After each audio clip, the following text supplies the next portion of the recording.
Phoenix is transcending. Hi, everyone. My name's Nick Brooks. And I'm Mike.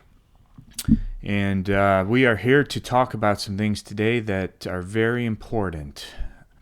Why are we doing this? Well, I'm doing this because I came across something that can only be described as evil. And I've been trying to understand it for the last year. And one thing that's for certain is the only way to really understand something is to talk about it.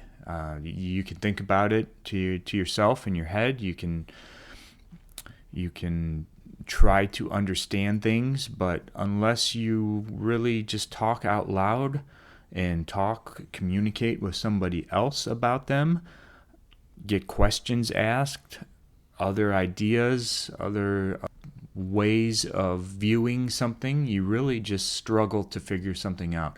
And something as complicated as what I've been dealing with is it's not an easy thing to understand by any means. So I've been bugging this guy, telling him my story, talking about it, and it's interesting. It's amazingly interesting. And if you've seen any of the previous episodes, I think you'll start to understand that everything I put out there is 100% real. Nothing is made up. I'm not doing this just because I wanted to sit in front of a camera. In fact, this is very awkward for me. This is nothing I've ever wanted to do. I don't have a choice, though, because what I experienced was so dangerously evil that trying to go about my daily life, not talking about this, not trying to bring others to a level of where I'm at or what I experienced, I feel like I'm doing something wrong. So if you watched the last episode, Nested Coven was the name of that one. I wanted to just briefly touch base on that one last time, and I want to put this out there.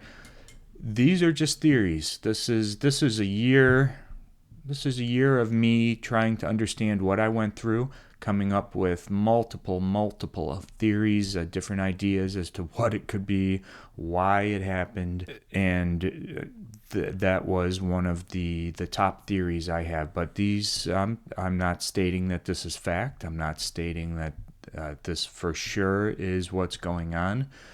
All I know is, in my experience, in my life, I've experienced witchcraft for the first time in my life right around COVID. And this theory just sits right on top. And I wanted to read a little something to legitimize my theory. This is from 12 Rules for Life, Dr. Jordan Peterson. Excellent book. I recommend it, highly recommend it. It's basically a manual that he's developed as to proper ways of being, a proper way of life. Basically, just picked apart from the Bible and other means of good living. But this was pretty interesting, and it really just linked together my idea that I had. One of his patients that came to see him within minutes told him that she was a witch and that her witch coven spent a lot of its time visualizing world peace together. She was a long-time lower-level functionary in some bureaucratic job. I would have never guessed that she was a witch. I also didn't know that witch covens spent any of their time visualizing world peace. Who would ever think that? That's not something that you would expect, but I believe that is something that is going on, and sometimes good intentions have bad outcomes. So I just wanted to put that out there. Something that I read yesterday, it's been on my mind. It was on my mind all evening, and I told this guy about it, and we decided that this was what we were going to briefly talk about today, put it out there for all of you to think about, because that's what this is all about. Putting out different facts, different things, so that we can talk about them, discuss them, and everybody can spend time just thinking about it and putting the pieces of the puzzle together. That is what we're living right now. So take it away, Mike. So this is an excerpt from The Naked Communist, written in 1958. And this is a list. Starting with, the U.S. should accept coexistence as the only alternative to atomic war. The U.S. should be willing to capitulate in preference to engaging in atomic war. Or in other words, the U.S. should surrender instead of fight. Develop the illusion that the total disarmament of the United States would be a demonstration of moral strength. Permit free trade between all nations, regardless of communist affiliation, and regardless of whether or not items could be used for war. Extend long-term loans to Russia and Soviet satellites. Provide American aid to all nations, regardless of communist domination. Grant recognition of Red China and admission of Red China to the UN. Set up East and West Germany as separate states, in spite of Khrushchev's promise in 1955 to settle the Germany question by free elections under the supervision of the UN. Prolong the conferences to ban atomic tests because the U.S. has agreed to suspend tests as long as negotiations are in progress. Allow Soviet satellites individual representation in the UN. Promote the UN as the only hope for mankind. If its charter is rewritten, demand that it be set up as one world government with its own independent armed forces. There are still American intellectuals and elected members of Congress who dream of an eventual one world government and who view the UN, founded by communists such as Alger Hiss, the first Secretary General, as the instrument to bring this about. World government was also the dream of Adolf Hitler, Joseph Stalin, as well as Osama bin Laden. Resist any attempt to outlaw the Communist Party. Do away with loyalty oaths. Continue giving Russia access to the U.S. Patent Office. Capture one or both of the political parties in the U.S. Use technical decisions of the courts to weaken basic American institutions by claiming their activities violate civil rights. Get control of the schools. Use them as transmission belts for socialism and current communist propaganda. Soften the curriculum. Get control of teachers' associations. Put the party line in textbooks. Gain control of all student newspapers. Use student riots to foment public protests against programs or organizations that are under communist attack. Infiltrate the press. Get control of book review assignments, editorial writings, and policy-making positions. Gain control of key positions in radio, TV, and motion pictures. Continue discrediting American culture by degrading all forms of artistic expression. An American communist cell was told to eliminate all good sculpture from parks and buildings, substituting shapeless and awkward, meaningless forms. Control art critics and directors of art museums. Our plan is to promote ugliness, repulsive, meaningless art. Eliminate all laws governing obscenity, calling them censorship and a violation of free speech and free press. Break down cultural standards of morality by promoting pornography and obscenity in books, magazines, motion pictures, radio, and TV. This is Gramscian agenda of how the long march through institutions spelled out explicitly. This means that the gradual takeover of the means of communication and then using those vehicles to debauch a culture and weaken the will of the individual to resist. That is right there everything that I dealt with. That is my story. That is why I am talking to you now. Everything I experienced was an attempt to get me to surrender in some way to, well, in my story, it was to surrender to sin, basically, sexual immorality, to basically give my free will up. I truly believe that that's what everything that happened to me was fear tactics, gaslighting, threats from blackmail to mine and my daughter's life. Just the breakdown of the individual. That couldn't spell it out any better than what it said right there. They also mentioned, or directly spelled out in 26, to present homosexuality, degeneracy, and promiscuity as normal, natural, and healthy. Yeah, of course. To infiltrate the churches and replace the revealed religion with social religion. Discredit the Bible and emphasize the need for intellectual maturity, which does not need a religious crutch. Eliminate prayer or any phrase of religious expression in schools on the grounds that it violates the principle of separation of church and state. Discredit the American Constitution by calling it inadequate, old-fashioned, out of step with modern needs, and a hindrance to cooperation between nations on a worldwide basis. Discredit the American Founding Fathers. Present them as selfish aristocrats who had no concern for the common man. Belittle all forms of American culture and discourage the teaching of American history on the grounds that it was only a minor part of the big picture. Give more emphasis to Russian history since the communists took over.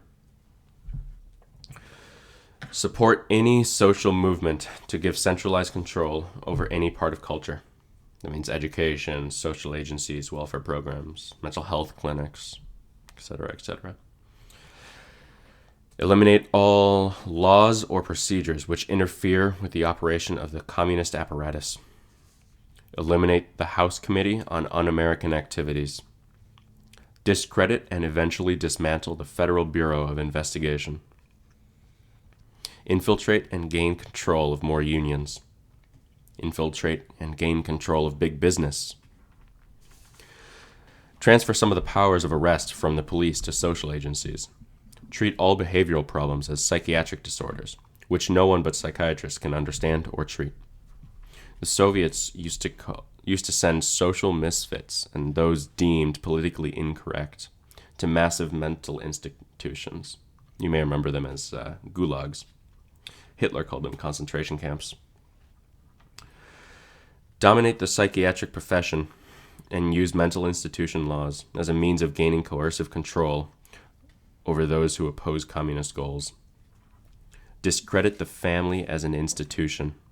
Encourage promiscuity and easy divorce. That's already done. It's already done. A sovereign family is the single most powerful obstacle to authoritarian control. And why would that be? Because that's love. A solid, healthy, sovereign family it's a group that loves. And that's what all of this is trying to break down, is love. Emphasize the need to raise children away from the negative influence of parents. Attribute prejudices, mental blocks, and the retarding of children to suppressive influences of parents. Create the impression that violence and insurrection are legitimate aspects of American tradition, that students and special interest groups should rise up and make a united force to solve economic, political, or social problems. Overthrow all colonial governments before the native populations are ready for self-government. Internationalize the Panama Canal. Repeal the Connolly Reservation so the U.S. cannot prevent the World Court from seizing jurisdiction over domestic problems. Give the World Court jurisdiction over domestic problems, and to give the World Court jurisdiction over nations and individuals alike. And I think that last part is the most important part. Yeah, that's an important part. Give a world court jurisdictions over nations. Over nations and individuals. Over individual people. That's scary. That's most of this is scary. When I hear this entire list, it sounds to me like something that the devil himself would write. It's basically the promotion of lies, the promotion of the breakdown of the family, promiscuity, everything through and through it's there to create suffering, and that is the key to the agenda. And that's really why Phoenix is Transcending is even something that we're doing right now, because through my experience suffering and understanding that a lot of the suffering that I experienced, and I believe I'm still experiencing, is purposeful suffering. I believe that this cabal, whoever they are, whoever you are, I know what you're doing, and it's time to talk about it, and it's time to help others understand that a lot of the suffering that people are dealing with is purposeful. And I know that now, and because I know that, I can move past it like it's nothing. Because most of the reason that somebody suffers is because they take it personal. Somebody lies to you, somebody betrays you, somebody sets up a date and then completely blows you off, and you think, wow, that's a personal, I must be worthless, I must be meaningless. But when you know that it's a purposeful act towards you just to get you to be in pain, you can transcend that pain into something totally different. Because if it's not personal, then it's not their fault. I know my friends that betrayed me. They did it for a reason, but it wasn't because they wanted to, because they hated me, or because they think I'm less than. It's part of their agenda. It's part of what they are part of. And in knowing that, it takes most of the pain away. It's not them. I think that's when you, in reference to the Bible, it says, love your enemy, feed your enemy, clothe your enemy, forgive those who betray you. And to really embrace and understand that, it goes right along with this.